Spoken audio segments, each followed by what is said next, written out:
नमस्कार मित्रों, आप सबका स्वागत है हमारी डेली करंट अफेयर्स की क्लास में। नेशनल और इंटरनेशनल करंट अफेयर्स 22 मार्च 2025 की क्लास में आप सब लोगों से बातचीत शुरू करते हैं। तैयारी आप लोगों की बहुत अच्छी चल रही होगी, जो भी एग्जाम आप देने जा रहे हैं। वैसे राजस्थान में आयोजित होने वाली तमाम भर्ती परीक्षाएं, जिसमें ग्रेड फर्स्ट जो है, ग्रेड फर्स्ट, इसके अलावा राजस्थान में वीडियो का एग्जाम जो होने वाला है वो, और पटवार का एग्जाम होने वाला है। उसके बाद में राजस्थान पुलिस का एग्जाम होगा। ठीक है, ये सब एग्जाम जो हैं उनमें नेशनल और इंटरनेशनल करंट अफेयर्स आपसे पूछा जाएगा। हालांकि पटवार और वीडियो में आपसे नेशनल घटनाओं के बारे में ज्यादा पूछा जाएगा। फर्स्ट ग्रेड का एग्जाम है, उसमें भी नेशनल और राजस्थान करंट अफेयर्स रहेगा। और वैसे भी इस क्लास में हम लोग ज्यादातर जो है वो नेशनल करंट अफेयर्स पर ही बातचीत करते हैं। इंटरनेशनल करंट अफेयर्स की बहुत कम खबरें आती है। तो चलिए शुरू करते हैं आज की बातचीत।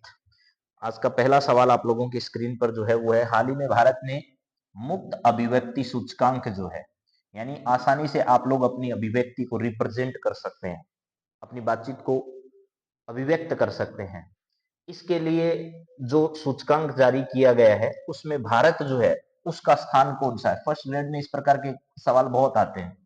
तो मुक्त अभिव्यक्ति सूचकांक में कौन सा स्थान भारत ने प्राप्त किया है? यहाँ है 20वां, 22वां, 24वां, 26वां। आपको पता होगा अभिव्यक्ति की आजादी भारत में प्राप्त है। अभिव्यक्ति जो है इसकी आजादी भारत का एक अनुच्छेद है, आर्टिकल 19। उसके तहत भारत में कई प्रकार की हमें स्वतंत्रताएं प्राप्त है, उसी में अभिव्यक्ति की आजादी भी शामिल है। तो भारत में मुक्त अभिव्यक्ति जो सूचकांक है उसमें हमको कौन सा स्थान मिला है? तो अभी हाल ही में हमको 24वां स्थान इसमें प्राप्त हुआ है। मुक्त अभिव्यक्ति सूचकांक 23 देशों के लिए जारी किया गया। यानी स्थिति देखिए हमारी क्या है, 23 में से हमारा 24वां स्थान है। यानी हमारी स्थिति बहुत ही खराब और दयनीय कारगर तरीके की है। यहाँ पर है भारत का संविधान अनुच्छेद 19(1)(a) के तहत अभिव्यक्ति की स्वतंत्रता जो है वो का अधिकार देता है। भारत में प्रेस स्वतंत्रता दिवस जो है वो भी मनाया जाता है, और वो 16 नवंबर के दिन आता है। कब आता है जी? 16 नवंबर के दिन ये मनाया जाता है। तो आप लोगों को पता चल गया होगा कि अभी हाल ही में 33 देशों में मुक्त अभिव्यक्ति के अंदर भारत का कौन सा स्थान है? 33 देशों में 24वां स्थान भारत का रहा है। इसके बाद अगला सवाल हमारी स्क्रीन पर जो है वो है, हाल ही में केंद्र सरकार ने असम में किस उर्वरक संयंत्र को मंजूरी दी है? इनमें से नामरूप, गुवाहाटी, डिब्रूगढ़ और सिलचर। तो डिब्रूगढ़ सेकंड नाम से एक असम में उर्वरक संयंत्र बनाया गया। उर्वरक आपको पता है भूमि की क्षमताओं को बढ़ाने के लिए उर्वरक का काम किया जाता है, और कई प्रकार के फर्टिलाइजर्स हम लोग देखते हैं। तो ये असम में, असम जो है यहाँ की राजधानी आपको दिसपुर के बारे में पता ही होगा। ठीक है, और पूर्व केंद्रीय मंत्री वर्तमान में यहाँ पर क्या है, सीएम का काम कर रहे हैं। असम का भाग जो है वो कई हमारे भाग हैं भारत के, उनके साथ सीमा बनाता है। ये किन किन देश के साथ सीमा बनाता है? तो एक बांग्लादेश जो है, कौन सा देश है? बांग्लादेश। उस बांग्लादेश के साथ इसकी सीमा जो है वो लगती है, ऐसा भी आपको ध्यान रखना है। प्लस भारत का एक राज्य है असम जो है वो इन दो अलग अलग भागों से, बांग्लादेश जो है इसके साथ दो बार अलग अलग तरीके से सीमा इसकी लगती है। कितने तरीके से? बांग्लादेश के साथ इसकी दो बार जो है वो सीमा स्पर्श होती है। ये बात मैंने पहले भी कई बार हालांकि बताई होगी आप लोगों को।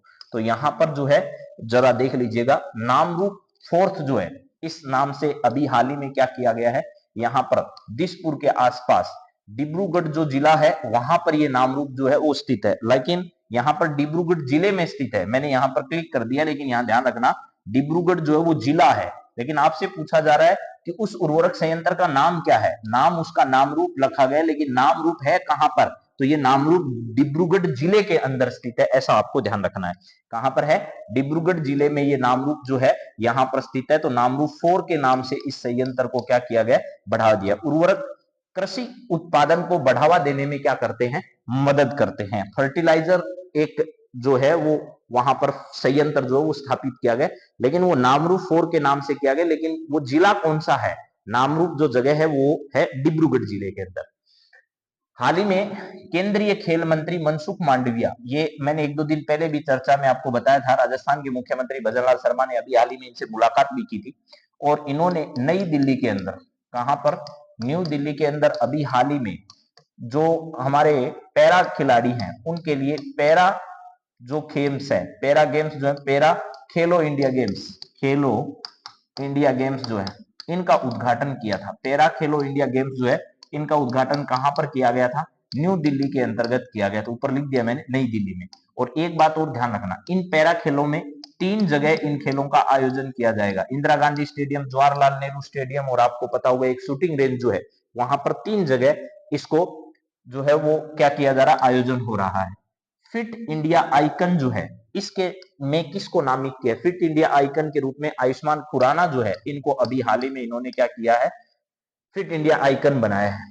अक्षय कुमार, विराट कोहली, दीपिका पादुकोण इनमें से कोई नहीं है।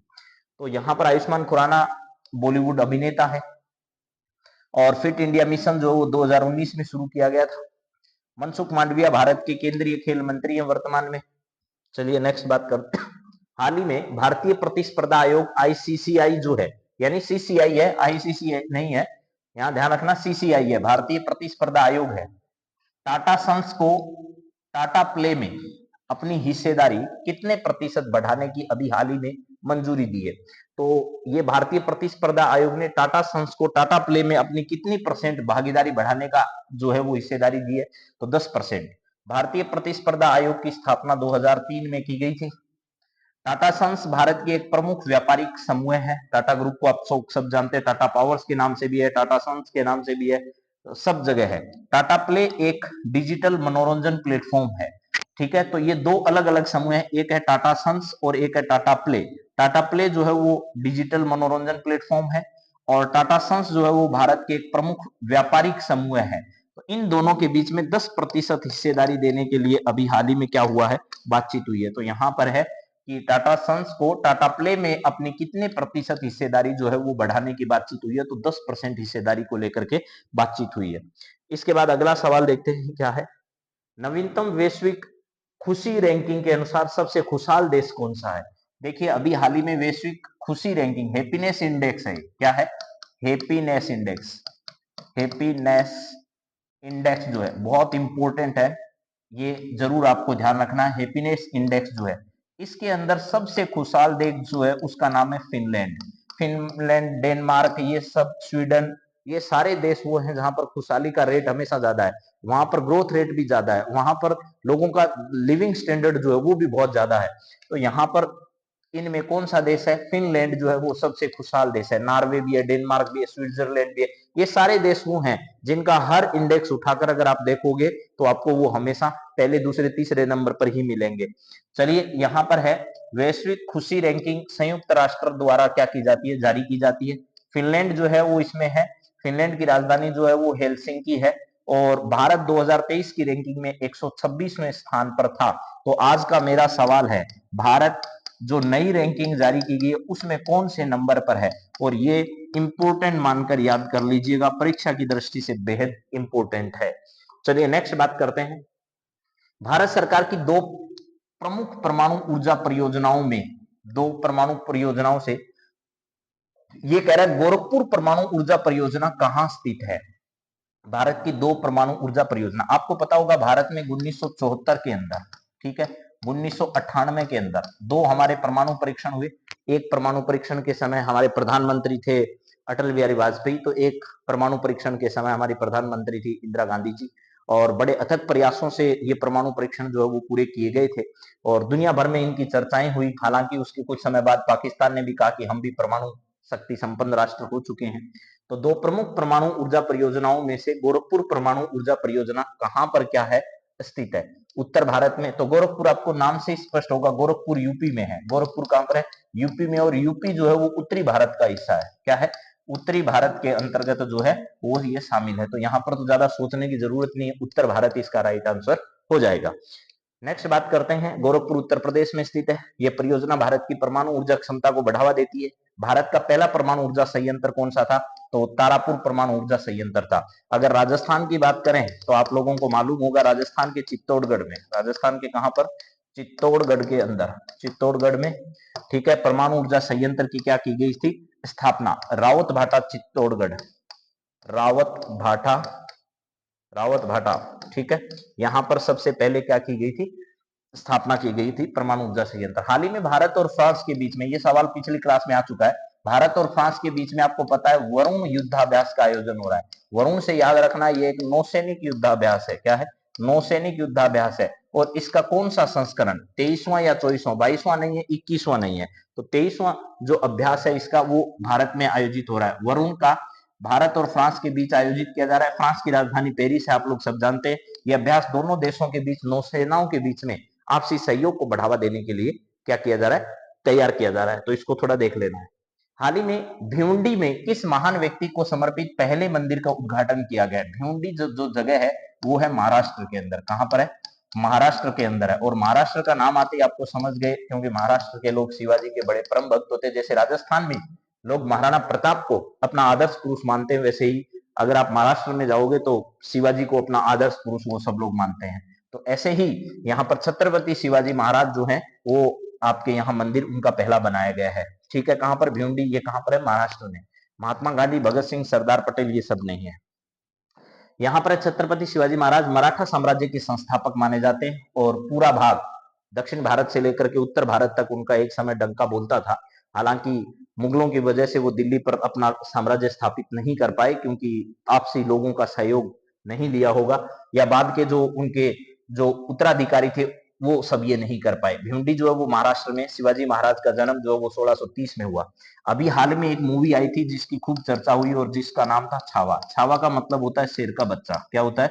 ये बताया गया है कि शेर का बच्चा होता है। ठीक है, लेकिन आपको संभाजी के बारे में पता होगा, शिवाजी के बेटे थे संभाजी, उन पर यह मूवी जो है वो आधारित है। और पूरे महाराष्ट्र में नागपुर में कई घटनाएं हुई। कहां पर जी? नागपुर में कई हिंसक घटनाएं हुई, उसके पीछे इस छावा मूवी का बड़ा रोल माना जा रहा है। तो इन विवादों के कारण ही ये छावा मूवी जो है वो भी काफी पॉपुलर रही, और कमाई के मामले में तो खैर रही ही। चलिए नेक्स्ट बात करते हैं। हाल ही में इसरो के अध्यक्ष वी नारायणन ने किस संस्थान में थर्मल रिसर्च सेंटर का उद्घाटन किया? पहली बात है इसरो, दूसरी बात है उसके अध्यक्ष वी नारायणन, और फिर है थर्मल रिसर्च सेंटर कहां पर बनाया गया? आईआईटी मद्रास में ये सेंटर बनाया गया अभी हाल ही में। इसरो जो है उसके बारे में बात करें तो बेंगलुरु जो है यहाँ पर इसका क्या है जी, मुख्यालय है।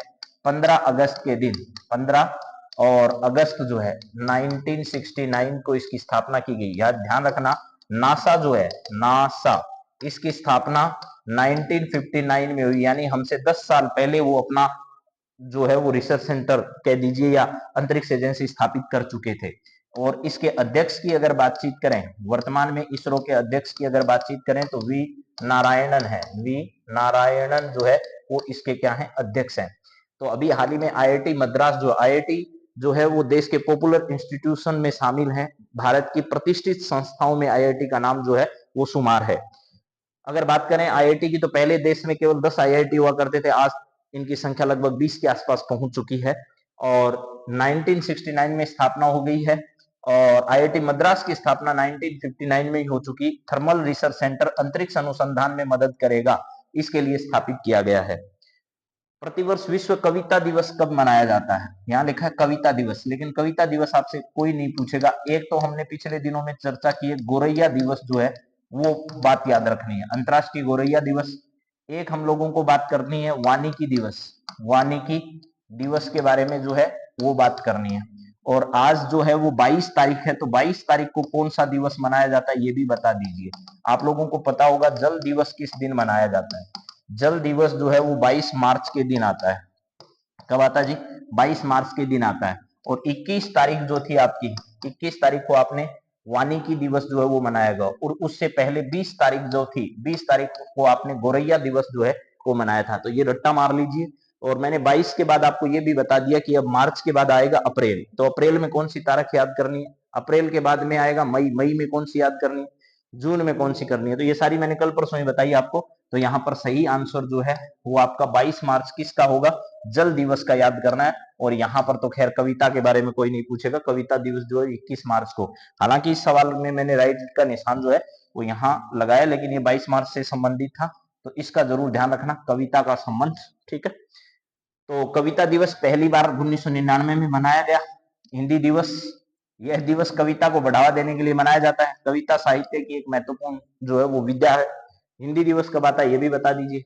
हाल ही में इंग्लैंड में जो है वो कौन सा खेल है जिसका विश्व कप आयोजित किया जा रहा है? तो मैंने कल परसों ही लगातार इसको बता रहा हूँ कि कबड्डी का विश्व कप जो है वो कहां पर इंग्लैंड में आयोजित हो रहा है।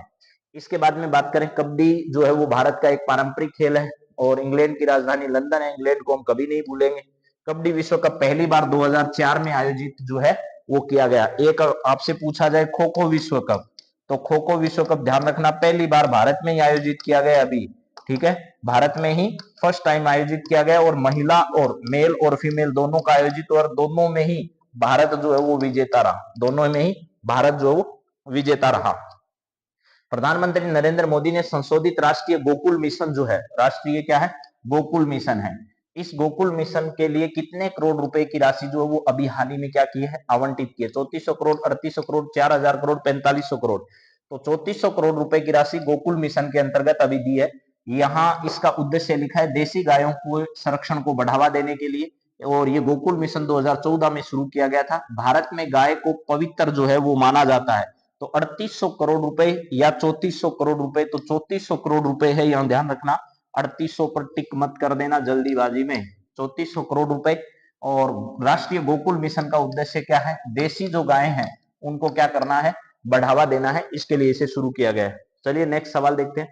हाल ही में केंद्र सरकार ने मध्याह्न भोजन में खाना पकाने के तेल के उपयोग में कितने प्रतिशत की कमी लाने की सलाह दी है? तो देश के प्रधानमंत्री नरेंद्र मोदी ने 10% तक खाद्य तेल में कमी करने का आह्वान देशवासियों से किया है। तो इसका सही आंसर होगा 10%। जो हम लोग डेली यूज में ऑयल खाते हैं उस ऑयल को 10% तक कमी कर दी जाए तो देश भर में मोटापे की जो समस्या बढ़ रही है या अन्य कैंसर के जो खतरे आ रहे हैं या और भी बहुत सारी बीमारियां जो देश में फैल रही है उनकी संख्या जो है वो कम हो पाएगी, ऐसा उनका आह्वान है। इसके बाद में है मध्याह्न भोजन योजना 1995 में शुरू की गई। यह योजना स्कूली बच्चों के पोषण प्रदान करती है। खाना पकाने के तेल का अधिक उपयोग स्वास्थ्य के लिए हानिकारक हो सकता है।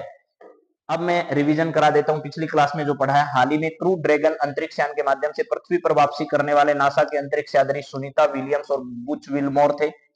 हाल ही में नई दिल्ली में किस शिखर सम्मेलन का आयोजन हुआ? तो टीबी उन्मूलन के लिए भारत नवाचार शिखर सम्मेलन का आयोजन हुआ।